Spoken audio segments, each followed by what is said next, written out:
नेपालले नयाँ नक्सा जारी गरेको कारणले यदि राजीनामा मागिएको छ भने माग्नेहरूमाथि त्यो प्रश्न चिन्ह खडा हुन्छ। यो मैले बेला न कुबेला बेमौसमी बाजा राजीनामाको कुराहरू आएको छ। अस्थिरतामा रमाउने नेताहरू, अस्थिरतामा खेल्ने नेताहरू, ढुलमुले नेताहरू, पिँध नभएका नेताहरू, भोलिको ठेगान नभएका नेताहरू, यी जो राजीनामा माग्नेहरू छन् सबैमाथि प्रश्न चिन्ह खडा हुन्छ। केपी ओलीको गल्ती के? पार्टी एकीकरण गर्नु गल्ती थियो कि पार्टीलाई दुईटै पार्टीलाई मिलेर चुनाव लडाउनु गल्ती थियो, या संसदमा हामीले बहुमत ल्याउनु गल्ती थियो, या नेपालको नक्सा जारी गर्नु गल्ती थियो, या भारतको सामु घुँडा नटेक्नु गल्ती हो? तर्क दिन सक्नु पर्यो। बिना कारण राजीनामा गर भनेर हुँदैन। सामान्य प्रधानमन्त्रीजीले लोकप्रिय काम गर्दा गर्दै पनि राजीनामा गर्ने हो भने भोलि प्रधानमन्त्रीज्यूले भने जस्तै तपाईले नाकाबन्दीलाई नाकाबन्दी भन्न नसक्नेहरूले नेपालको भूमि फिर्ता कसरी ल्याउँछ? कुन मतका साथ, कुन विश्वासका साथ यो दललाई बहुमत दिएका थियौँ? यो दलले किन अहिले यसो गरिरहेको छ भन्ने कुरा भोलि जनतालाई जवाब दिने ठाउँ हामी नेकपाका नेताहरू, कार्यकर्ताहरू, सांसदहरू, मन्त्रीहरू, प्रधानमन्त्रीले जवाब दिने ठाउँ छ कि छैन? के अरे पार्टीको अध्यक्षबाट प्लस प्रधानमन्त्रीबाट राजीनामा गर्ने बेला होइन र माग्ने बेला पनि होइन। किन केपी ओलीले सलह जन्माएको होइन, केपी ओलीले कोरोना भाइरस जन्माएको पनि होइन। नक्सा कसले पहिला जारी गर्यो? भारतले नेपालको भूमि समेटेर नक्सा जारी गर्न हुने, अनि नेपालले आफ्नै भूमि समेटेर आफ्नो नक्सा जारी गर्न किन नहुने?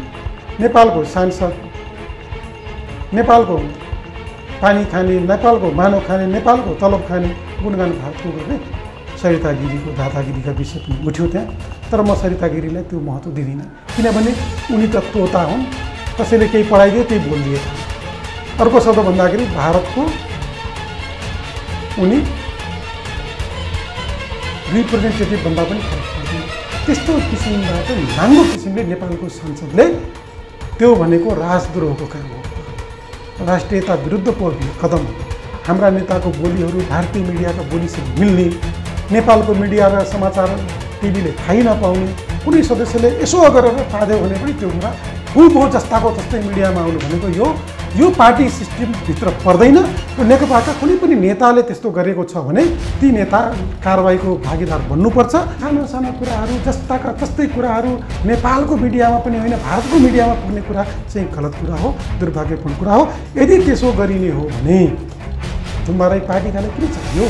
पेरिस डाँडा पार्टीकालाई किन चाहियो? बालुटारमा किन बैठक बसेको? टुडी खेलमा बसेर माइक राखेर सबैले सुन्ने गरी बैठक राखे त भइगयो नि। अब हामीसँग एउटै विकल्प छ, केपी ओलीको विकल्प। केपी ओली उहाँले राजीनामा गर्नु हुँदैन, गर्नु पनि हुँदैन। हाम्रो आन्दोलन, नेपाली जनताको आन्दोलन बिच बाटोमै छोडेर जाने अधिकार केपी ओलीलाई पनि छैन र कसैलाई त्यो गराउने अधिकार पनि छैन। मान्यजी, स्वागत छ यहाँलाई कार्यक्रममा। हस्, धन्यवाद। के चाहिँ पछिल्लो समय अब सरकार ढल्नै आँटेको हो, यो पार्टीभित्र त एकदमै मतान्तरहरू देखियो। यसलाई अब ढल्नै लाग्यो भन्दा पनि एउटा जीवन्त पार्टीमा अन्तर्बहसहरू हुन्छन्, छलफलहरू हुन्छन् र अहिले त धेरै अलिक ग्यापपछि हाम्रो पार्टी नेपाल कम्युनिस्ट पार्टी नेकपाको थाई कमिटीको बैठक बसिरहेको छ र यो बैठकमा सरकारका कुराहरू, पार्टीका कुराहरू लगायत विविध विषयहरूमा, मुलुकमा अहिले विद्यमान समस्या छ, कोरोना महामारी लगायतका विषयहरूमा अहिले पार्टीको बैठकमा छलफल हुनु स्वाभाविक हो। त्यहाँ वाद विवाद हुन्छ, बहस हुन्छ, छलफल हुन्छ, अब आलोचना हुन्छ, आत्मआलोचनाहरू हुन्छ। तर अहिले चाहिँ राजीनामा मागिहाल्ने या प्रधानमन्त्रीले दिइहाल्नुपर्ने या पार्टी अध्यक्ष छोडिहाल्नुपर्ने अहिले बेला चाहिँ भएको छैन। यो स्थायी कमिटीका 17 जनाले त राजीनामा दिनुस् भने नि।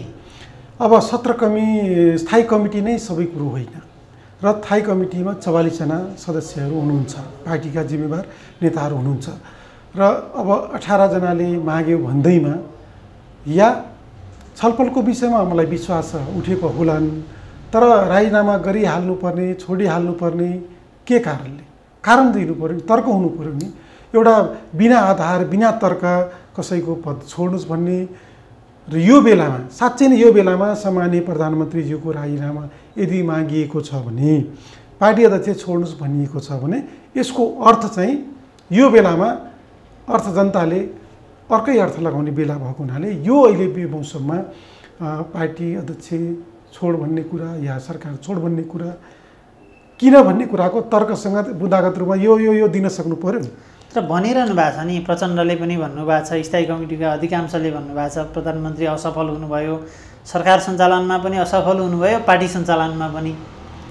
अनि त्यसो हो भने ल उनीहरूकै कुरालाई मानिदिउँ, प्रधानमन्त्री असफल भयो भने अनि त्यहाँ सहभागी भएका मन्त्री चाहिँ सफल हुने किन हुने भन्दाखेरि उनी आफ्ना गुटका नजिकका मान्छे या उनले बनाएका मान्छे मन्त्री भएकाले सफल हुने र केपी ओली असफल हुने भन्ने कुरा त सिङ्गो मन्त्रीहरूमाथि पनि प्रश्न चिन्ह हुने। प्रधानमन्त्री असफल हुनु भनेको मन्त्रीहरू पनि असफल हुनु हो, मन्त्रीहरू असफल हुनु भनेको प्रधानमन्त्री असफल हुनु हो, प्रधानमन्त्री असफल हुनु भनेको सिङ्गो नेकपा असफल हुनु। त्यस कारणले यस्तो द्वैध अर्थ लाग्ने कुरा गर्नु हुँदैन। यो मैले बेला न कुबेला बेमौसमी बाजा राजीनामाको कुरा जो आएको छ प्रधानमन्त्री पदबाट प्लस पार्टी अध्यक्षबाट, यदि यति बेला साँच्चै नै उनीहरूले राजीनामा मागेका हुन् भने यो बेला यो असफल हुने कारण पुष्टि गर्ने आधारहरू उहाँहरूसँग छैन र राजीनामा माग्नेहरू नै असफल हुन्छन्। किन हुन्छन् भन्दाखेरि यति बेला सार्वभौम सत्ता, राष्ट्रिय अखण्डता, नेपालको स्वाधीनता र सिङ्गो नेपाली जनताको प्रश्न जोडिएका विषयहरू जसरी अहिले अन्य देशहरूमा खास गरी भारतमा जसरी चर्चा भइरहेको छ त्यो विषयले प्राथमिकता पाउँछ र उहाँहरूलाई त्यो बिल्ला लाग्न सक्छ। त्यस कारणले अहिले राजीनामा माग्ने विषयले भारतले उठाएका विषयहरू नेपालले नयाँ नक्सा जारी गरेको कारणले यदि राजीनामा मागिएको छ भने माग्नेहरूमाथि त्यो प्रश्न चिन्ह खडा हुन्छ, किन माग्यो भन्ने कुरा एउटा। दोस्रो कुरा तपाईँको पार्टी एकता गर्दाको अवस्था हामीले सम्झिनुपर्छ। हामीले चुनाव लड्दाको अवस्था सम्झिनुपर्छ। चुनाव लड्दा हामीले के भनेका थियौँ भन्दाखेरि दुईवटा कुरा भनेका थियौँ। हामीलाई भोट दिनुहोस्, स्थिर सरकार दिन्छु भनेका थियौँ। स्थिर सरकार भनेको 5 वर्षे सरकार हो। हामीलाई मत दिनुहोस्, हामी दुईवटा पार्टी एक गर्छौँ, हामी नेपालको ठुलो कम्युनिस्ट पार्टी नेपालमा बनाउँछौँ, हामी त्यो गर्छौँ भनेका थियौँ। हामीले स्थिर सरकारको कल्पना गरिरहेका थियौँ। स्थिर सरकार बनाउनको लागि एउटा अध्यक्षले 5 वर्ष पार्टी चलाउने, कार्यकारी अध्यक्ष भएर पार्टी चलाउने, अर्को अध्यक्षले 5 वर्ष सरकार चलाउने निर्णय गर्यौँ। तर यहाँ त प्रधानमन्त्रीले नि त्यसलाई पनि मिच्नु भयो नि त। उहाँ पार्टी अध्यक्ष पनि भइरहनु भएको छ, सरकार पनि चलाइरहनु भएको छ। यही कुराले पनि अन्तर्द्वन्द बढेको हो दुईटा अध्यक्ष बीच। त्यसो होइन, कार्यकारी भूमिका एउटा अध्यक्षले लिने, अर्को अध्यक्षले कार्यकारी प्रधानमन्त्री चलाउने र अध्यक्ष दुईटै रहिरहने, तर भूमिका मात्रै कार्यकारी रहने र निर्णय लिने कुरामा दुईटै अध्यक्षको सहमति र सहकार्यमा सर्वसम्मत निर्णय हुने भनिसकेपछि दुईटा पार्टीको त्यो थियो। अर्को महत्त्वपूर्ण पार्टी एकता गर्दाखेरि के भएको थियो भन्दाखेरि वैचारिक विषयहरू, राजनीतिक विषयहरू, साङ्गठनिक विषयहरू, नेतृत्वको विषयहरू पार्टी सङ्गठन कमिटीहरू एकताको महाधिवेशनले टुङ्ग्याउने भन्यो हामीले र दुईटा अध्यक्षको सर्वसम्मतिमा पार्टीको निर्णय लिने कुरा गऱ्यौँ। र विचारको कुरामा जसरी तपाईँको जनताको बहुदलीय जनवाद, 21औं शताब्दीको जनवाद र माओवादलाई पनि पार्टीको महाधिवेशनले टुङ्ग्याउने भनेर हामीले यो समाजवाद उन्मुख जनताको जनवादमा हामीले एउटा खालको सहमति गरेर यहाँसम्म आइपुग्यौँ। तर जहाँसम्म छ अहिले महाधिवेशन, हाम्रो यो पार्टी एकताको के अरे सम्बन्ध कहाँ छ भन्दाखेरि हामीले एकताको महाधिवेशनबाट तफसिलका विषयहरू टुङ्ग्याउने र दुईटै अध्यक्ष रहने भन्ने कुरा अहिले हाम्रो पार्टीको विधानमा पनि छ र पार्टीको अस्तिको केन्द्रीय कमिटीको दोस्रो बैठक निर्णय पनि त्यो गरेको छ। त्यति बेला यी कुराहरू राजीनामाको कुराहरू उठेकै छैनन्। सरकारको समीक्षा र पार्टीको समीक्षा चाहिँ भएको विषय हो। र तर 81 राजीनामा भनेर यो 2-4 दिनमा यो कसले कुरा उठायो त? यो राजीनामा भयो कि यसमा अरू पनि हुनुहुन्छ? मैले यसलाई अझै तपाईँले भनेकै कुरालाई मैले अझै पनि पार्टी कमिटीमा उठेको हुनाले सकारात्मक रूपमै लिएको छु कि नेतृत्वलाई अझ तपाईँको पार्टीको अध्यक्ष प्लस प्रधानमन्त्रीज्यूलाई यो नेतृत्वलाई तिखार्नका लागि यी कुराहरू गरेका हुन् कि भन्ने अहिले पनि मेरो बुझाइ छ। किन भन्दाखेरि अहिले हामीले राजीनामा माग्ने बेला भएको छैन।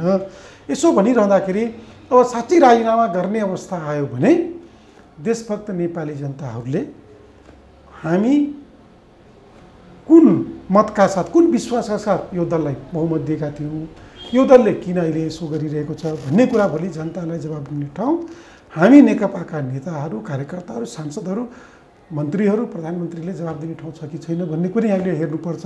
तर यहाँ के भइदियो भन्दाखेरि जसरी भारतीय मिडियाले नेपालको नक्सा जारी गर्दा माइती मण्डलामा भएको आन्दोलनलाई नक्सा केपी शर्मा ओली नेपालको सम्मानीय प्रधानमन्त्री हुनुहुन्छ देशको, नेपालको नक्सा जारी गर्दाखेरि माइती मण्डलामा आन्दोलन उठ्यो भनेर एउटा व्याख्या गर्यो।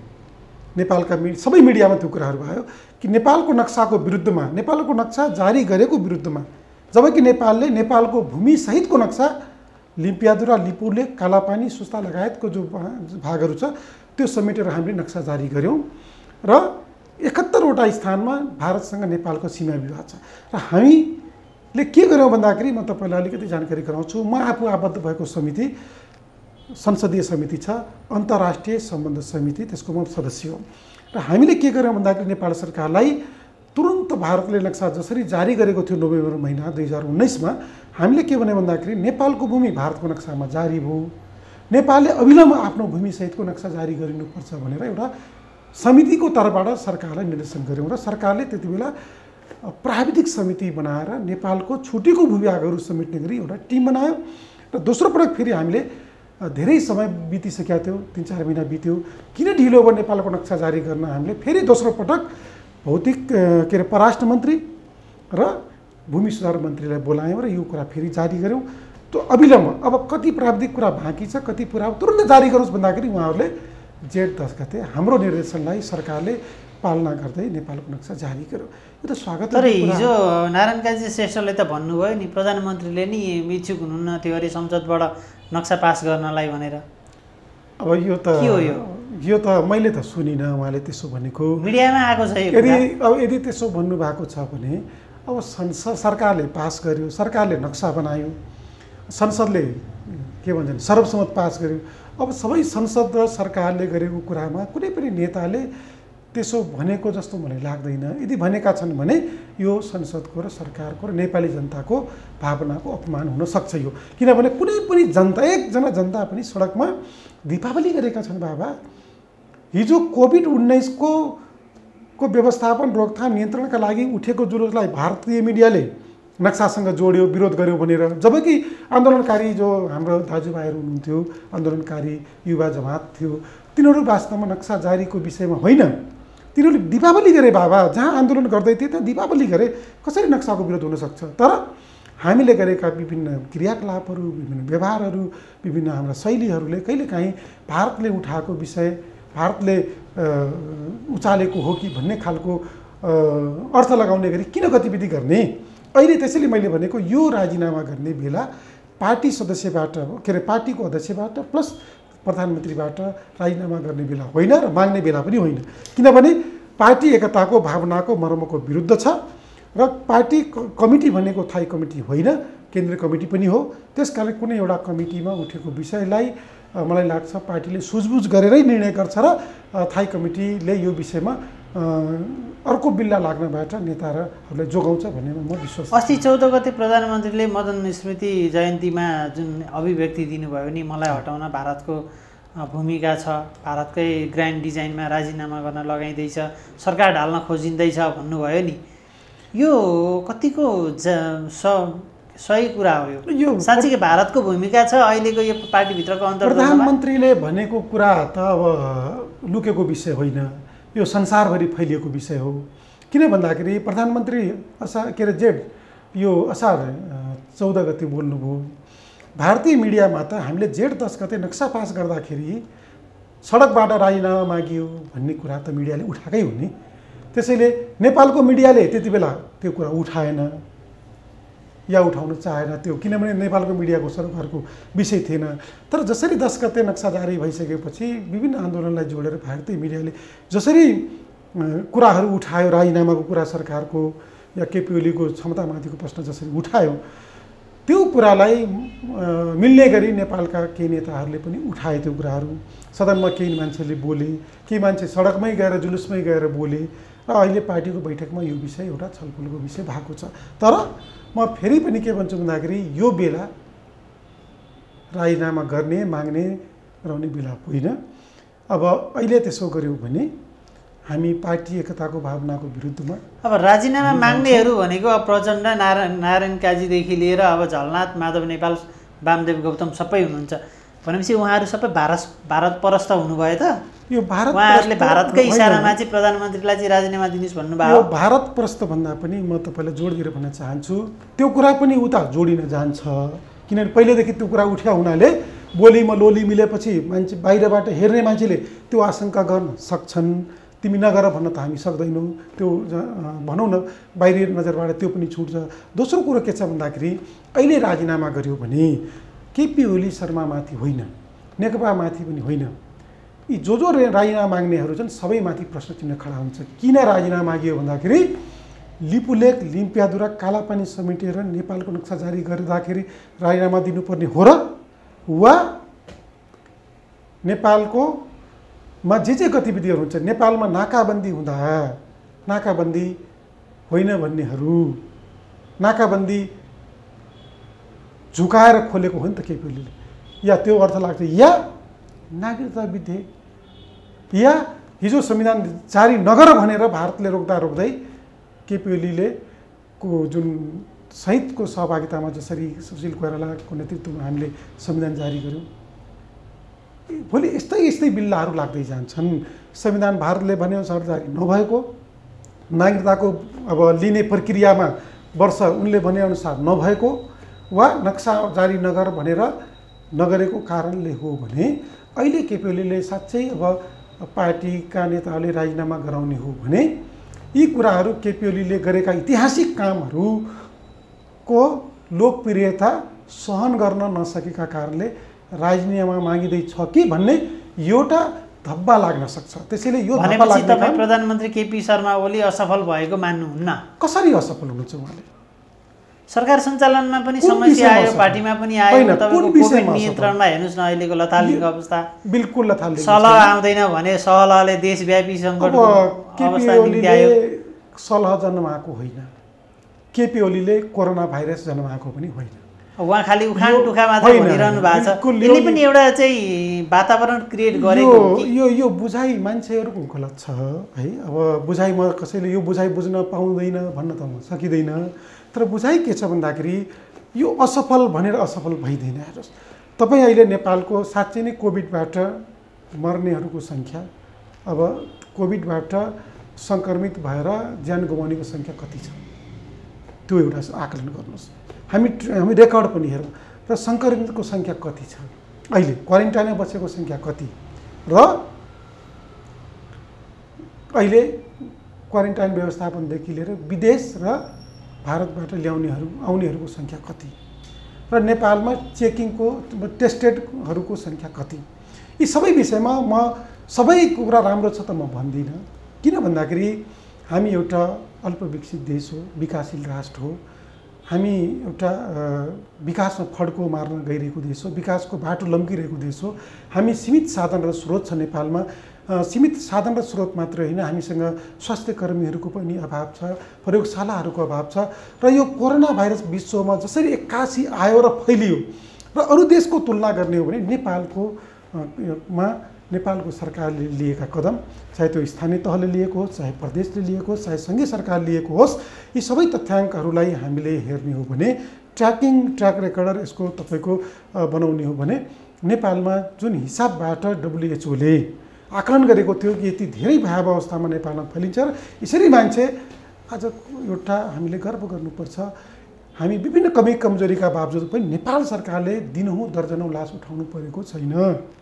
हामीले समयमा लकडाउन गऱ्यौँ र त्यो लकडाउनले गर्दा लकडाउन भएर यो भएको हो भन्दिनँ, लकडाउनले एउटा शिक्षा दियो, मलाई पनि शिक्षा दियो, हरेक नेपाली दाजुभाइले शिक्षा दियो, हरेक उद्योगपति, व्यवसायी, शिक्षक, शिक्षिकाहरू, नेताहरू, जनप्रतिनिधिहरू सबैलाई एउटा शिक्षा के दियो भन्दाखेरि कोभिडसँग कसरी लड्ने, कसरी जोगिने, यसको उपचार कसरी गर्ने, यसको व्यवस्थापन कसरी गर्ने।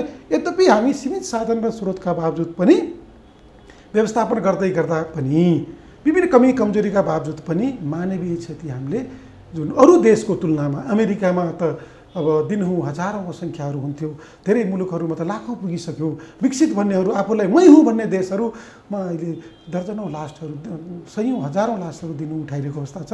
तर नेपाल हामी त्यो अवस्थामा पुगि नसकेको किन भन्दाखेरि यही सरकारको समयमा लकडाउन गरेको कारणले हामीले यद्यपि धेरै कमी कमजोरी छन् तर समयमा लकडाउन गरेको कारणले शिक्षा दिएको कारणले शिक्षा लिएको कारणले यो अकालबाट यो महामारीबाट हामी यसरी सरकारले जोगाउने काम गर्यो यो सकारात्मक पक्ष होइन र तर सरकारले जनस्वास्थ्यप्रति संवेदनशील भएन भन्छन् नि अब विज्ञहरूले पिसिआर टेस्ट मागिरहेका छन् स्वास्थ्य मन्त्रालय आरडिटीलाई फोकस गरिरहेको छ कोरोना सामग्री खरिदमा अझैसम्म पनि रेगुलर छैन अझै कतिपय सामग्री अभाव भएका छन् फ्रन्टलाइनमा काम गर्ने चिकित्सकहरू अझै असुरक्षित छन् यो अस्तव्यस्तताले त भोलि त यसले लोकप्रिय सरकारभन्दा पनि पार्टीलाई पनि असर गर्यो नि निश्चित रूपमा तपाईँको कुरासँग म सहमत छु स्वास्थ्य कर्मीहरू जो फ्रन्टलाइनमा कोरोना सङ्क्रमितसँग जो उहाँहरू स्वास्थ्य उपचार गर्छन् तिनीहरू रिस्कमा छन् पहिलो रिस्क उहाँहरूलाई नै हो र सरकारले सुरुमै पिपिई लगायतका पिसिआर पोर्टेबल मेसिन लगायत अति आवश्यक उपकरणहरू खरिद गर्यो र हामीले सुदूरपश्चिम प्रदेश लगायत जुन जुन बढी प्रभावित र सम्भावित जोखिमका प्रदेशहरूमा हामीले सरकारले पठाउने काम गर्यो र त्यसपछि यो तपाईँले भनेको कुरा एकदम सही हो अब कसरी परीक्षण गर्ने केबाट परीक्षण गर्ने भनेर मैले पनि चासो राखेँ र एउटा सांसदको नाताले सरकारसँग पनि भने सुरुमा नेपाल सरकारमा अब हाम्रो काठमाडौँमै एकजना विदेशबाट आउनुभएको एकजना हाम्रो बहिनी छन् उहाँले कोरोना देखिएपछि उहाँको स्वाब कहाँ पठाइयो त भन्दाखेरि हङकङमा पठाइयो टेस्ट गर्न नेपालमा एउटा पनि स्वाब परीक्षण गर्ने मेसिनहरू रहेनछ त्यति बेला हामी हङकङ पठाउने काम गऱ्यौँ र धेरै दिनपछि हङकङबाट जाने आउने गर्दाखेरि त्यस्तो भयो त्यसपछि हामीले स्वाबहरू प्लेनबाट कलेक्सन गऱ्यौँ र हामीले के भने भन्दाखेरि यसरी हुँदैन सरकारले हरेक प्रदेशमा सकिन्छ भने हरेक पाएक पर्ने जिल्लाहरूमा पिसिआर मेसिन पठाउँ पिसिआर टेस्ट गरौँ र ऱ्यापिड टेस्टको कुरा पनि त्यति बेला अब मैले तपाईँले भनेर होइन यो कोरोनाको लागि विभिन्न देशहरूमा भएको प्र्याक्टिसलाई नेपाल सरकारले अवलम्बन गर्यो तर अहिले पछिल्लो चरणमा आइसकेपछि आरडिटी पोजिटिभ देखिएकालाई हामीले पिसिआर गर्नै पर्ने रहेछ अब पिसिआरबाट बल्ल यो कोभिड हो कि होइन पोजिटिभ हो कि होइन भन्ने कुरा देखियो र अहिले पछिल्लो मैले सुनिरहेको छु एन्टिजिनका कुराहरू पनि आइरहेका छन् जो स्पोर्टमै तपाईँको भाइरस देखाउँछ आरडिटी गर्नै पर्दैन मलाई लाग्छ नेपाल सरकारले आरएनए टेस्टको कुराहरू आएको छ एन्टिजिन टेस्टका कुराहरू आएका छन् पिसिआर टेस्टका कुराहरू आएका छन् अब नयाँ नयाँ प्रविधिहरू यो भाइरस आइसकेपछि जसरी विकास हुँदै गयो नेपाल सरकारले पनि त्यसरी नै अब स्टेप लिँदै गएको छ किनभने हामी कहाँ यो रिसर्च गर्ने माइक्रोबायोलोजीसँग अथवा भाइरससँग रिलेटेड रिसर्च गर्ने वैज्ञानिकहरूको पनि अभाव भएको कारणले यी विषयहरू बाह्य देशको अनुभवलाई नेपाल सरकारले अँगाल्दै अगाडि बढिरहेको छ र अब सरकारले एक पटकमा 1000 क्षमताको एकैपटक पिसिआर टेस्ट गर्ने मेसिन पनि टेन्डर भइसकेको अवस्था छ आशा गरौँ चाँडै आउँछ र चेक पनि चेकको जुन परीक्षणको प्रविधि छ यो अलिकति जनशक्ति थपेर हुन्छ कि अब विभिन्न निकायहरू पालिकाहरूले जिम्मा लगाएर हुन्छ कि प्रदेश सरकारलाई जिम्मा लगाएर हुन्छ कि अलिकति बढाउनु पर्ने चाहिँ देखिन्छ यद्यपि कमी कमजोरीका बावजुद पनि अब यो म अलिकति अब यता पार्टीभित्रतिर पनि प्रवेश गर्न चाहन्छु विशेष गरेर पछिल्लो समय नेपालले जुन नक्सा जारी गर्यो लिम्बाधुरा लिपुले कालापानीलाई समेटेर त्यसले गर्दाखेरि नेपालको एउटा अन्तर्राष्ट्रिय सम्बन्ध पनि कमजोर भयो भारतसँगको सम्बन्ध भन्ने कुराहरू आएको छ तपाईँ एउटा समितिमा पनि हुनुहुन्छ के छ नेपालले आफ्नो भूमि फिर्ता ल्याउन नक्सा जारी गर्दैमा चाहिँ अन्तर्राष्ट्रिय सम्बन्ध हाम्रो बिग्रेको हो भारतसँग अब एउटै शब्दमा भन्दाखेरि नक्सा जारी गर्दाखेरि सम्बन्ध बिग्रिँदैन नक्सा कसले पहिला जारी गर्यो भारतले नेपालको भूमि समेटेर नक्सा जारी गर्न हुने अनि नेपालले आफ्नै भूमि समेटेर आफ्नो नक्सा जारी गर्न किन नहुने त्यसकारणले नक्सा जारी गर्दैमा सम्बन्ध बिग्रिनु हुँदैन र बिग्रिँदैन पनि हामीले के भनेका छौँ भन्दाखेरि हामी दुईटा ठुला राष्ट्रहरूको बिचमा नेपाल छ पहिला दुई ढुङ्गा बिचको तरुल भन्थ्यौँ अब तरुल होइन हामी दुईटा देशको बिचमा पुलको काम गर्न सक्नुपर्छ दुईटै देश सामरिक महत्त्वका देश हुन् जियो पोलिटिक्सका हिसाबले अथवा अरू सम्बन्ध सांस्कृतिक अथवा सामाजिक हिसाबले दुईटै देश हाम्रो महत्त्वपूर्ण हाम्रो लागि सामरिक हिसाबले महत्त्वपूर्ण देश हुन् र हाम्रा असल छिमेकी देश हुन् हामीले के भनेका छौँ भन्दाखेरि पञ्चशील सिद्धान्तको आधारमा दुईटै देशहरूसँग हाम्रो असल सम्बन्ध काम गर्ने भनेका छौँ र अरू तेस्रो मुलुकहरूसँग असंलग्न परराष्ट्र नीतिका आधारमा हामीले हाम्रा सम्बन्धहरू विस्तार गर्नुपर्छ र हाम्रो सम्बन्ध विस्तार गर्ने क्रममा हामी सामाजिक सांस्कृतिक र आर्थिक व्यापारिक सबै हिसाबले दुईटै देशसँगको समुद्री सम्बन्ध कायम गर्नुपर्छ। एउटा देशलाई काखी चाप्ने अर्को देशलाई छिचिता टाढा गर्ने होइन। दुईटै देशसँग हाम्रो व्यापारिक दृष्टिकोणले आर्थिक दृष्टिकोणले राजनीतिक दृष्टिकोणले र सामाजिक सांस्कृतिक दृष्टिकोणले धेरै कुराहरू उत्तर र दक्षिणतिर बस्नेहरूको दक्षिणसँग धेरै कुरा मिल्छ। अब उत्तरतिर तिब्बतको छेउमा बसेकाहरूको उतातिर धेरै कुराहरू मिल्छ। त्यस कारणले धेरै कुराहरू अब पुराना कुरा पनि जोडिया छन्। भिरकुटीका तिब्बतसँग कुरा जोडिया छ, रोटी बेटीका कुरा जानकीको अब अयोध्यासँग कुरा जोडिया छ, जनकको। त्यसरी धेरै सम्बन्ध हाम्रो अरू देशहरूसँग हाम्रो यो छिमेकी राष्ट्रसँग अभिन्न खालको एउटा सम्बन्ध भएको हुनाले यो सम्बन्धलाई जीवन्त दुईटै देशले पालना गर्नुपर्छ। नेपालले चाहने भारतले नचाहने त्यस्तो सम्बन्ध हुँदैन, अथवा भारतले चाहने नेपालले नचाहने त हुँदैन। दुईटै देशले चाहनुपर्छ हाम्रो पुरानो सम्बन्धलाई अझ बलियो बनाउने, अझ एकता कायम गर्ने, अझ यसलाई चाहिँ उचाइमा पुर्याउनको लागि हाम्रा आनी बानीहरू हाम्रा व्यवहारहरू सुधार्नुपर्छ, नेताहरूको सुधार्नुपर्छ र नीतिगत कुराहरूमा सुधार गर्नुपर्छ। त्यसैले यसमा भारतले जसरी तपाईले अघि भन्नुभयो, मैले अस्ति परराष्ट्र मन्त्रीज्यूले बैठकमा पनि भन्नुभयो, हाम्रो समितिमा पनि भन्नुभयो, मैले धेरै पटक दुई पटक कूटनीतिक नोट पठाउनु भयो लेखेर लिपुलेख लिम्पियाधुरा कला पनि सहित सुस्ता लगायतको विषयमा र भारतको राजदूतलाई मन्त्रालयमै बोलाएर भौतिक रूपमा यसरी 1 to 1 उहाँले नेपालको कुरो यो छ है, भारतले यो कुरामा यसरी चाहिँ वार्तामा आउनुपर्छ, वार्तामा बस्नुपर्छ, यी विवादित स्थलहरूको समाधान गर्नुपर्छ र प्याकेजमै समाधान गरौँ र वार्ताको डेट तोक्नुहोस् भनेर उहाँले भौतिक रूपमा परराष्ट्र मन्त्रालयमा राजदूतलाई बोलाएर भन्नुभएको छ। भनिसकेपछि तर भारतले त खै सुनेको जस्तो लाग्दैन त, अहिले सुन्नुपर्छ, प्रतिक्रिया दिएको छैन। भारतले सुन्नुपर्छ। यदि सुनिएन भने हाम्रो पहिलो नेपाल सरकारको सोचाइ के छ भन्दाखेरि हामी कूटनीतिक वार्ता र संवादको माध्यमबाट जो हाम्रो नेपालको भूमि छ त्यो विषयमा छलफल गरौँ र टुङ्ग्यौँ भन्ने एउटा कुरा छ। दोस्रो कुरा, अब भारतले 71 स्थानमा नेपाल र भारतका सीमाका विवाद छन्, त्यो पनि टुङ्ग्यौँ भनेका छौँ। तेस्रो कुरा भनेको हामी असल मित्र हौँ, असल मित्रता कायम गर्नुपर्छ र यसको उत्तम माध्यम भनेको वार्ता हो, गरौँ भनेका छौँ। यदि वार्ता गर्दा गर्दै वार्ता टुङ्गिएन भने भारतले जसरी तपाईँले भन्नुभयो भारतले वार्तालाई अनदेखा गर्यो, अवहेलना गर्यो अथवा भारतलाई नजरअन्दाज गर्यो, वार्तामा बस्न चाहेन भने त्यसपछिका हाम्रा थुप्रै बाटाहरू छन्। त्यसपछि अहिले हामी ती बाटातिर जाने कल्पना गरेका छैनौँ भनेर परराष्ट्र मन्त्रीज्यूले समितिमा हामीलाई जानकारी गराउनु। हामी विश्वास गरेका छौँ कि भारत अहिले त्यो दिशातर्फ जाँदैन, वार्तामा बस्छ। हुनसक्छ अहिले कोरोनाको कारणले या चाइनासँगको उनको लद्दाख लगायतको LAC लगायतको क्षेत्रमा उनीहरूको विवाद भएको कारणले अलिकति नेपाललाई इम्पोर्टेन्स दिन नपाएको हो कि र परराष्ट्र मन्त्रीज्यूले कोरोनापछि बसौँ भनेको हुनाले हो कि, यदि त्यसो हो भने ठिक छ, हामी वार्तालाई पर्खिन्छौँ। तर भूमि नेपालको हो, नेपालको हुनुपर्छ, फिर्ता गर्नु के अरे उनले आफ्नो नक्साबाट हटाउनुपर्छ र वार्तामा नबस्नुको कुनै विकल्प छैन, हामीले त्यो भनेका छौँ। तर भारतले पछिल्लो भारतीय मिडियाहरूमा आयो नि, नेपालले चीनको आड लिएर भारतसँग जोडी खोजिरहेको छ, भारतीय भूमि नै मिच्न खोज्दैछ भने तत्कालै नेपालका केही सांसदहरूले पनि नेपालले 1 इन्च भूमि पनि के अरे भारतले नेपालको 1 इन्च भूमि पनि मिचेको छैन भन्ने अभिव्यक्ति दिए। यो के हो? हाम्रो एक हिसाबले अब भारतसँगको हाम्रो सम्बन्ध चाहिँ बिग्रिँदै गएको हो कि के हो? अब भारतसँगको हाम्रो एउटा पुरानो सम्बन्ध छ, भारतसँग छुट्टै खालको सम्बन्ध छ, अरू देशहरूभन्दा भिन्न खालको छ र चीनले नेपालको भूमि मिचेको कुराहरू परराष्ट्र मन्त्रीज्यूले अस्ति पनि प्रश्न पार्नुभयो।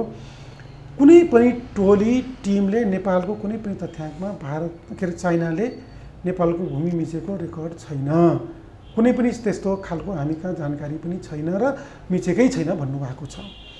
र भारततर्फ सबैलाई थाहा छ लिम्पियाधुरा लिपुलेख कला पनि सुस्ता लगायतमा त सुस्ता तपाईँको पर्सा अनि कञ्चनपुरमा तपाईँले हेर्नुभयो एकजना गोविन्द गौतमले ज्यान पनि गुमाउनु भयो र नेपालको पूर्जा नेपालीसँग छ, घर बनेको छ, पूर्जा छ, दस्तावेज छ, त्यस्ता भूमि पनि भारतले मिचेको अवस्थाहरू यो भारतको सिमानामा नेपालकोमा थुप्रै ठाउँमा त्यस्तो छ। त्यसैले अब त्यस्तो कुरा हेर्दा हेर्दै यदि नेपालका कुनै दलका कुनै सांसदले भारतलाई खुसी बनाउन त्यसो बोलेका छन् भने अब तिनीहरूमाथि त प्रश्न चिन्ह खडा हो। ती सांसद नेपालका हुन् कि होइनन् भन्ने कुरा क्वेसन चिन्ह लाग्यो। सांसद नेपालका हुन् कि कुन देशका हुन् भन्ने चाहिँ क्वेसन लाग्यो। हामीसँग पूर्जा छ, प्रमाण छ, तथ्य छ, सारा कुरा छ, अनि घर पनि बनेको छ, वर्षौँदेखि कमाइ पनि रहेको छ, ठुलो बस्ती पनि छ। अनि नेपालकै सांसदले त्यो भूमि भारतको भनिदिएपछि त त्यो सांसद अब कुन देशको हो, कसको मानव खाइरहेछ भन्ने त क्वेसन त जनताले गर्ला नि। तपाईँ भन्न सक्नुहुन्न सरिता गिरीलाई भारतले परिचालन गरेको भनेर? होइन, अब त्यो त नाङ्गै रूपमा उहाँले त संसदमा पनि भन्नुभयो, सडकमा पनि भन्नुभयो। उनी त नाङ्गै रूपमा उनी मेरै समितिको सदस्य पनि हुन्। मैले समितिमा पनि भने तपाईँ सांसद कुन देशको? मैले भने उहाँलाई प्रश्न गरेको थिएँ। यद्यपि उहाँले आफ्नो कुरा राखेर गइसक्नु भएको थियो, अब क्वेसन आउला भनेर होला। नेपालले नक्सा जारी गर्दा आफ्नो भूमिसहितको नक्सा जारी गर्दा भारतलाई सोध्नुपर्ने भन्ने कुरा सरिता गिरीले उठाएपछि हामीले मेरो पालो बोल्ने आउँदाखेरि तपाईँ कुन देशको सांसद हो? तपाईँलाई त नेपाली सांसद भन्न पनि लाज लागिरहेछ। यदि तपाईँमा एक पैसाको पनि, एक इन्चको पनि राष्ट्रियता छ भने तपाईँले राजीनामा गर्नुपर्छ। नेपालको सांसद, नेपालको पानी खाने, नेपालको मानव खाने, नेपालको तलब खाने गुणगान भारतको गर्ने। अनि उहाँले के भन्नुभयो भन्दाखेरि नेपालले नक्सा जारी गर्दा भारतलाई सोध्नुपर्छ, मेरो यसमा असहमति छ, तपाईँको असहमतिलाई हामी ठाडै अस्वीकार गर्छौँ। नेपालको सांसदले त्यस्ता कुरा बोल्न एउटा सांसदको नाता मलाई चाहिँ लाज लागिरह्यो। त्यसले तपाईँ तुरुन्त नैतिकता छ भने सांसदबाटै रिजाइन गर्नुहोस्। हामीले भनेका थियौँ। पछि त्यो विषय हाउसमा पुग्यो, ठुलो प्रतिनिधि सभामा पुग्यो, त्यहाँ पनि तपाईँ हामीले सुन्यौँ। अब सरिता गिरीको दादागिरीका विषय पनि उठ्यो त्यहाँ। तर म सरिता गिरीलाई त्यो महत्त्व दिँदिनँ, किनभने उनी त तोता हुन्, कसैले केही पढाइदियो त्यही बोलिदिएका हुन्। अर्को शब्द भन्दाखेरि भारतको उनी रिप्रेजेन्टेटिभ भन्दा पनि फरक पर्दैन। त्यस्तो किसिमबाट नाङ्गो किसिमले नेपालको सांसदले त्यो भनेको राजद्रोहको काम हो, राष्ट्रियता विरुद्धको कदम हो। तर सरिता गिरीलाई किन कारबाही हुन सकेन? न त पार्टीले गर्यो, न त सांसदले गर्यो। समय बेला नभएको होला। अहिले मलाई विश्वास छ, मैले सरिता गिरीको पार्टीको विज्ञप्ति पढेको थिएँ। व्हिप मानेन भने, यस्तो यस्तो कुरा गरेन भने, संशोधन फिर्ता लिएन भने कारबाहीको विषय हुन्छ। कसैले राजद्रोहको कुरा गर्छ र स्पष्टीकरण सोध्नु मात्रै सबैभन्दा ठुलो कारबाही हो? होइन, प्रक्रिया हो त्यो। कारबाही त सांसदलाई एउटा कानुन लाग्ने, सर्वसाधारणलाई अर्को कानुन लाग्ने भन्ने त हुँदैन। त्यो लाग्नु हुँदैन। यदि त्यसो गरिएको छ भने त्यो गलत हो।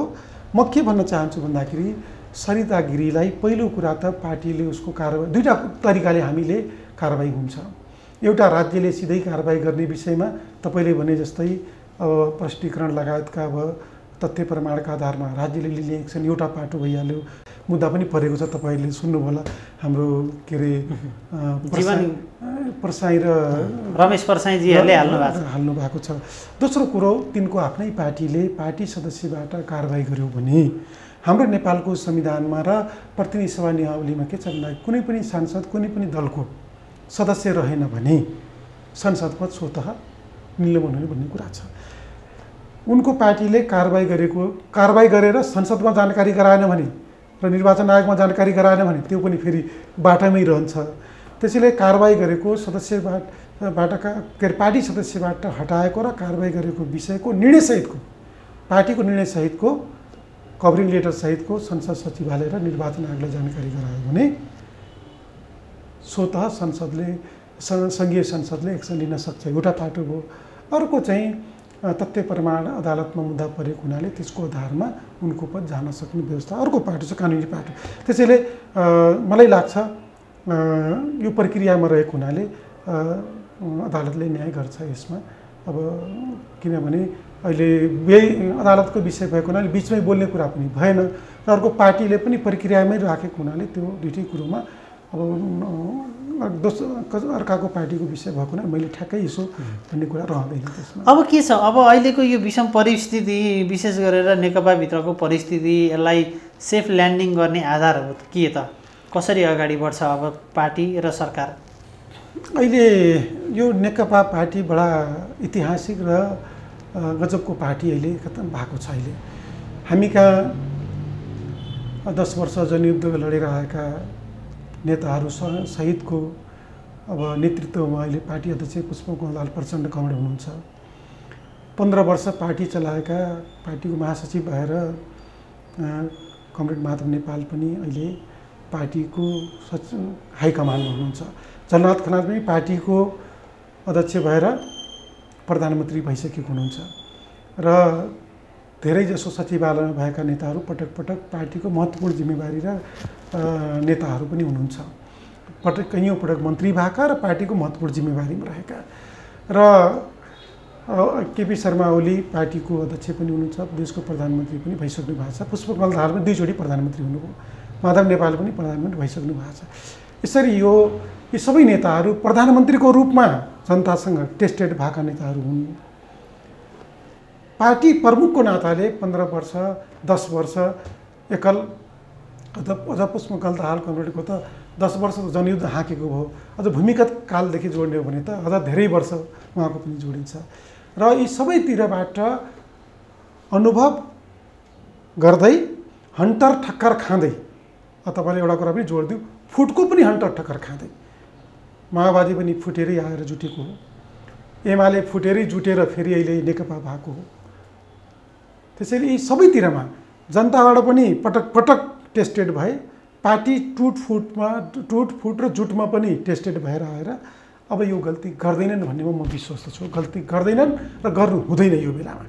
त्यस कारणले जनताले सबै नेतालाई है, अब मैले नाम नलिउँ, कुनै नेतालाई ढुलमुले पनि भनेका छन् जनताहरूले, यो नेताको अडान छैन, ढुलमुले छ, कुनै नेता अस्थिर नेता हो भनेका छन्, कुनै नेताको त अब पिँधै छैन पनि भनेका छन् नेता कार्यकर्ताहरूले, पिँध नभएका नेताहरू, अडान नभएका नेताहरू, अनि यस्तो अस्थिरताको संज्ञा पनि दिएका छन्, अस्थिरतामा रमाउने र आफूलाई स्थापित गर्ने भन्ने पनि मैले यो कमेन्टहरू हेरिरहेको छु। यो मेरो कुरा होइन, मैले जनताको विभिन्न किसिमको कमेन्टहरू हेर्दै जाँदाखेरि कुनै नेतालाई जनतामा टेस्टेड भएर असफल भएका पनि त्यहाँ कमेन्टहरू मैले पाएको छु।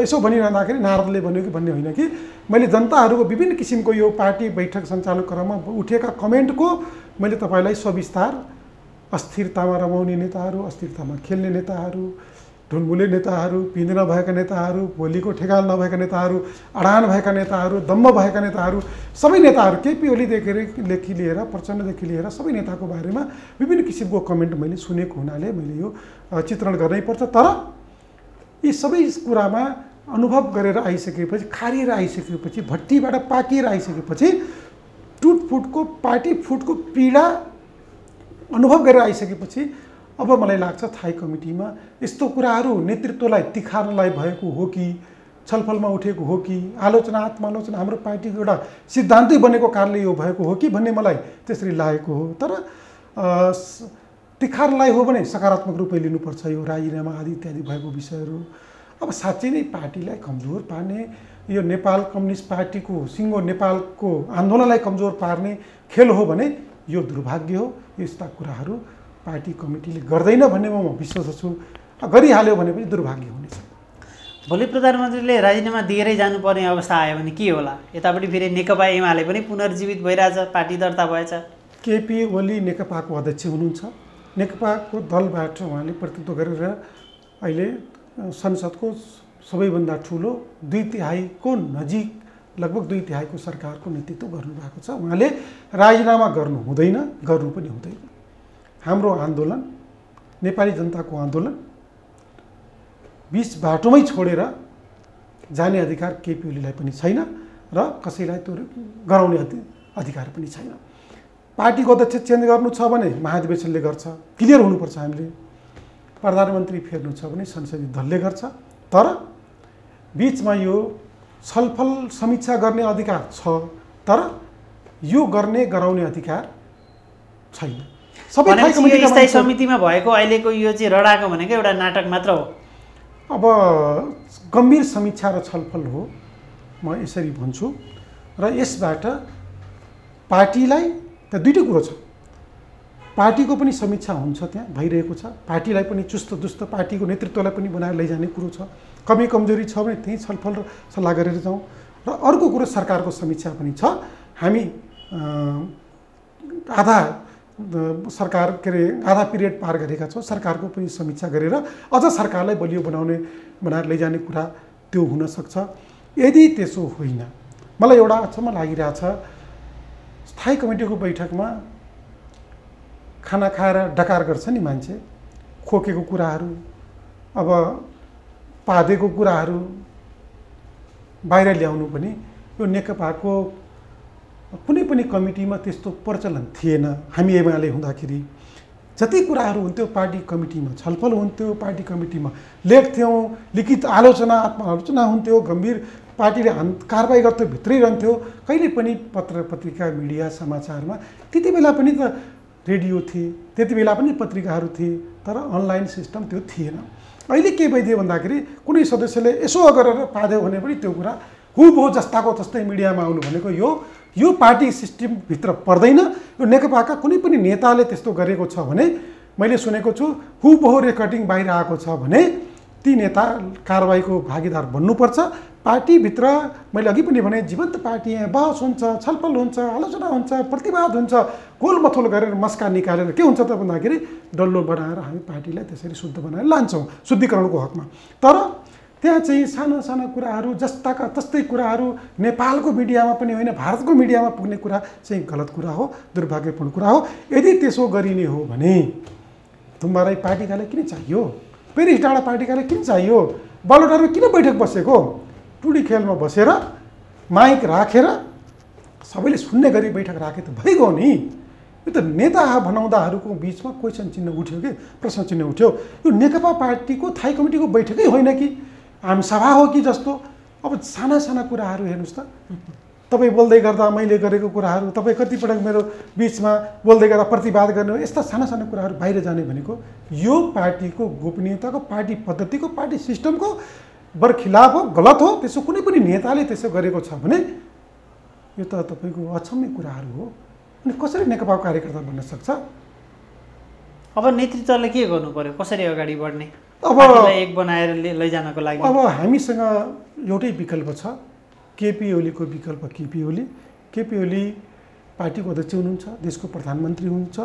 पार्टी कमिटीमा जे मङ्सिरमा निर्णय भएको छ, अब समीक्षा त दोहोरै भएको छ। अब पार्टी कमिटीको प्रश्न चिन्ह उठ्ने हो भने पुष्पकमल दाहाल प्रचण्ड पार्टीका अध्यक्ष कमिटीतिर पनि उठ्छन्, पार्टी कमिटीका नेताहरू थाई कमिटी तिनीहरूको तर्फ पनि उठ्छ। म पार्टी केन्द्रीय सदस्यको नाम मेरो तर्फ पनि त्यो प्रश्न, पार्टी काम भएको छैन भने उठ्छ। सरकारको काममा कमी कमजोरी छन् भने अब प्रधानमन्त्रीको नाताले हाम्रो सम्माननीय केपी शर्मा ओलीजीतिर पनि उठ्छन्। र बैठकले के गर्ने हो कुरा भन्दाखेरि पार्टीका कमी कमजोरी पार्टी अध्यक्षले सच्याएर अगाडि बढ्ने, सरकारका कमी कमजोरी छन् भने, कुनै मन्त्रीका कमी कमजोरी छन् भने सरकारले जसरी तपाईँले कोभिडको कुरा गर्नुभयो, अरू विकासका कुराहरू होलान्, अरू तपाईँको विभिन्न प्रदेशहरूलाई सम्बोधन गर्ने कुराहरू होला, त्यहाँ कमी कमजोरी छन् भने प्रधानमन्त्रीज्यूले ती कुरालाई सुधारेर जानु पर्यो भनेर बैठकले गर्ने भनेको त्यो हो। अब राजीनामा भन्ने कुरो अहिलेको हकमा उचित छैन र अहिले हामीले केपी ओलीकोलाई राजीनामा गरायौँ रे। ल विकल्प को त? के केपी ओलीको विकल्प प्रचण्ड कमल हुन् कि माधव नेपाल हुन्, झलनाथ खनाल हुन् या अरू कोही हुनुहुन्छ? यदि मैले अघि पनि टेस्टेडको कुरा, सबै नेताहरू टेस्ट भइसकेपछि ल ठिक छ केपी ओलीलाई राजीनामा गराउँ, सबै असफल, विगतका नेता पनि दुई चोटि प्रधानमन्त्री भएर असफल भइसके, कोही एकचोटि भए, टेस्टेड हुन् नि त। केपी ओलीको गल्ती के पार्टी एकीकरण गर्नु गल्ती थियो कि पार्टीलाई दुईटै पार्टीलाई मिलेर चुनाव लडाउनु गल्ती थियो, या संसदमा हामीले बहुमत ल्याउनु गल्ती थियो, या नेपालको नक्सा जारी गर्नु गल्ती थियो, या भारतको सामु घुँडा नटेक्नु गल्ती हो, या तपाईले चाइनासँग र भारतसँग दुई देशसँगै ट्रेड व्यापारको सन्धि भएको छ हाम्रो। हामी 4वटा समुद्री 3टा स्थलमार्गहरू हामीले व्यापारिक सन्धि गरेका छौँ चाइनासँग, कि त्यो गल्ती हो? हामीले भारतसँग पाइपलाइनबाट अम्लेखगञ्जसँग तपाईँको पाइपलाइनबाट मोतिहारीदेखि त्यहाँनिर के गलत हो र? यी तर्क दिन सक्नु पर्यो, बिना कारण राजीनामा गर भनेर हुँदैन। यी सबै कामहरू अहिलेको नेतृत्वले सामान्य प्रधानमन्त्रीज्यूले लोकप्रिय काम गर्दा गर्दै पनि राजीनामा गर्ने हो भने भोलि प्रधानमन्त्रीज्यूले भने जस्तै तपाईले नाकाबन्दीलाई नाकाबन्दी भन्न नसक्नेहरूले नेपालको भूमि फिर्ता कसरी ल्याउँछन्? यो सरकारले नक्सा जारी गरेर भूमि फिर्ता ल्याउने अठोटका साथ अगाडि बढिरहेको छ। यो अठोटलाई हामीले बिचमै रोक्ने काम गर्ने हो भने जनताले यो कुरालाई माफी दिने छैनन्। जनताले नजिकबाट हेरेका छन्। त्यसैले यसमा हाम्रा नेताको बोलीहरू भारतीय मिडियाका बोलीसँग मिल्ने, नेपालको मिडिया र समाचार टिभीले थाहै नपाउने भन्ने कुरा जुन छ, फेरि त्यो सत्यमा परिणत नहोस् भन्नका लागि यो बैठकले बडो बुद्धिमत्तापूर्वक, बडो सुझबुझका साथ, दूरगामी प्रभाव नपर्ने तरिकाले दुईटै नेतृत्व, पार्टीका दुईटै अध्यक्षलाई, सरकारको नेतृत्वलाई चुस्त दुस्त बनाएर र टिखारेर लानेछ भन्ने कुरामा म विश्वस्त छु। राजीनामा भनेको छलफलको उठेको विषय हो भन्ने रूपमा मैले लिएको छु। त्यसैले यही दिशातर्फ पार्टीको निर्णयहरू जानेछ भन्ने आशा लिएको छु मैले। हस् त, समय दिनुभयो, यहाँलाई धन्यवाद। यो महत्त्वपूर्ण समय सान्दर्भिक विषय राख्ने अवसर दिनुभयो। सबैलाई धन्यवाद। नमस्कार।